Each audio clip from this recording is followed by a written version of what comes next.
طوابير أمام البنك الأهلي وبنك مصر إصدار أعلى عائد وصل 25%، وده كمان لمدة عام واحد، يعني بديل للشهادات ال 23.5% الشهرية وأيضا 27% السنوية، سواء كان في البنك الأهلي أو بنك مصر. بس النقطة اللي في نهاية الفيديو هتعرف حاجة مهمة جدا عن أفضل عائد موجود في البنوك لمدة عام واحد أيضا. بس في الأول كده يا ريت تدعمنا بلايك للفيديو وتشترك في القناة وتفعل الجرس عشان يوصلك مننا كل جديد. اللايك من اسفل الفيديو هو اللي بيوصلك مننا اشعار بالقناه، واي شهاده جديده بتنزل بتجيلك فورا. اعمل لايك، واللايك مجاني. تعالى بقى اقول لك ايه افضل عائد تقدر تربطه لمده عام، خصوصا بعد إلغاء الشهادات ال27% السنوية وال23.5% الشهرية، سواء كان في البنك الأهلي أو بنك مصر. وما عادش قدامنا غير الثلاث سنوات الموجودة، سواء المتناقصة في البنك الأهلي أو بنك مصر، أو كمان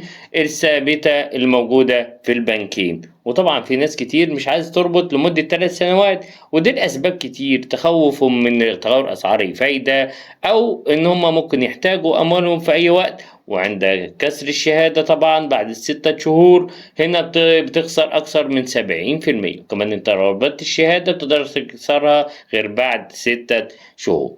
لذلك لو انت عايز تعمل شهادة تبقى عارف ان انت ما تكسرش الشهادة بتاعتك، انك تكسر الشهادة بتخسر اكثر من 70% من ارباحك الفترة الماضية. وطبعا كتير راحوا البنك الاهلي المصري وسألوا عن بديل للشهادة، فقالوا لهم الشهادة الموجودة حاليا هي الشهادة ب. الشهادة ب دي بخصوص هي شهادة 14%، وانا شرحتها في فيديو سابق، هسيب لك الرابط اسفل الفيديو. بس هاديك نبذة عنها: هي 14% لمدة عام واحد، وكمان الصرف بيكون شهري.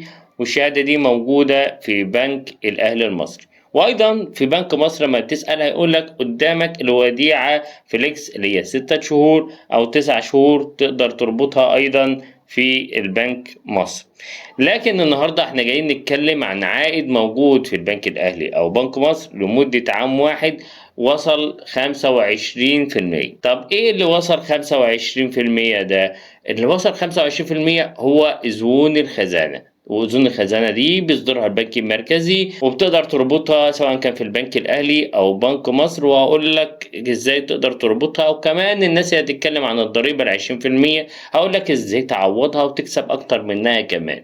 بس في الأول كده انت لغاية دلوقتي ليه ما عملتلناش لايك من أسفل الفيديو؟ اعمل لايك بيوصلك مننا كل المعلومات المهمة جدا في كل مرة بننزل فيها شهادة جديدة أو عائد مميز جدا في البنوك. وقبل ما أقول لك إزاي تعوض الضريبة، تعالى ما أعرفك وصل العائد كام. لمدة عام واحد الحد الأدنى وصل 24.80%، وأعلى عائد وصل 25.10%، متوسط العائد المرجح 25.06%.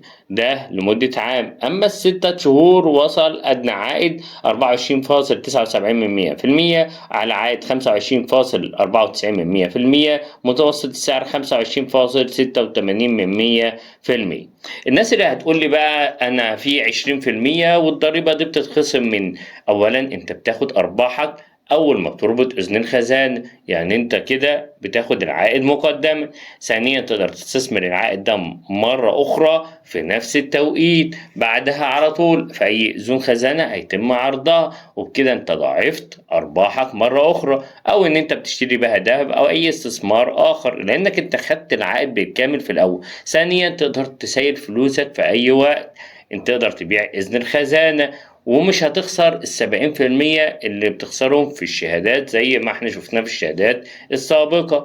فانت هنا ليك خيارات كمان ان انت تقدر تربط من سنة و6 شهور حاليا، وكمان في بينزل 3 شهور و9 شهور. لو عايز تعرف طريقة ربط إذن الخزانة في البنك الأهلي أو بنك مصر اكتب لي بس في التعليقات تم، وأنا هبعت لك إن شاء الله التفاصيل كاملة، أو هنزل لك فيديو كامل وهبعت لك الرابط. اكتب لي بس تم في التعليقات واعمل لايك عشان يظهرك إشعار، واعمل اشتراك في القناة.